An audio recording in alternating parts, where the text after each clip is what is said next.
Hello friends, welcome to silver line YouTube channel. இன்றைக்கி நம்ம வீட்டில் என்ன லஞ்சுன்னு பார்த்தீங்கன்னாக்கா, பாருங்கள், இந்த கேரட்டை வச்சு கொஞ்சோண்டு பீன்ஸ் இருந்தது, இதை வச்சு ஒரு பொரியல் பண்ணேன். அதில் வந்து ஃபைனல் டச்சாக தேங்காய் பூ இருக்கு இல்லையா, அது கொஞ்சம் இருந்தது, அதை போட்டிருக்கோம். அதுக்கப்புறம் கத்திரிக்காய், முருங்கைக்காய், மாங்காய் சாம்பார், அப்பளம் வறுத்துருக்கேன். இந்த சாம்பாருக்கும் இந்த கேரட் பொரியல் அப்பளமும் ரொம்ப நல்லா இருந்தது காம்பினேஷன். அப்புறம் மோர் வந்து பண்ணியிருக்கோம். அதுக்கப்புறம் பாருங்கள், அரைக்கீரை, புளிச்சக்கீரை, இந்த மாங்காய், அப்புறம் மெயினாக பார்த்தீங்கன்னா இது வல்லாரக்கீரை. ஸோ இந்த கீரையும் மாங்காவும் எத்தனை முறை நம்ம இதை வாங்கினாலும் இது மேலே இருக்கிற ஒரு ஆசை நம்மளுக்கு போகாது. அந்த அளவுக்கு எங்களுக்கு இது ரொம்ப பிடிக்கும்.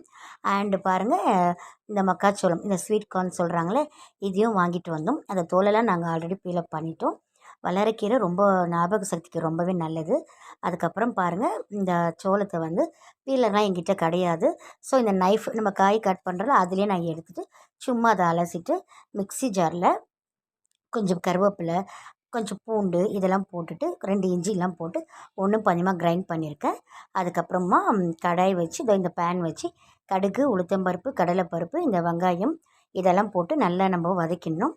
வதக்கிட்டு நம்ம இதை அரைச்சி வச்சுருக்கோம் இல்லையா, இந்த இந்த இது கார்ன் இருக்கு இல்லையா, அதையும் வந்து எதில் ஆட் பண்ணியிருக்கேன் பாருங்கள். இந்த தோசை இட்லி பேட்டர் இருக்கு இல்லையா, அது கொஞ்சம் தான் இருந்தது, அது பத்தாது நம்மளுக்கு. ஸோ இதை கூட அதை நான் மிக்ஸ்அப் பண்ணிட்டேன். இதுக்குன்னு தனியாலாம் நான் வேறு எந்த மாவும் கடலை மாவு அதெல்லாம் எதுவும் ப்ராசஸ் பண்ணல. ஆஸ் இட் இஸ் நம்ம இட்லி என்ன செய்கிறோமோ அதே மாவு தான்.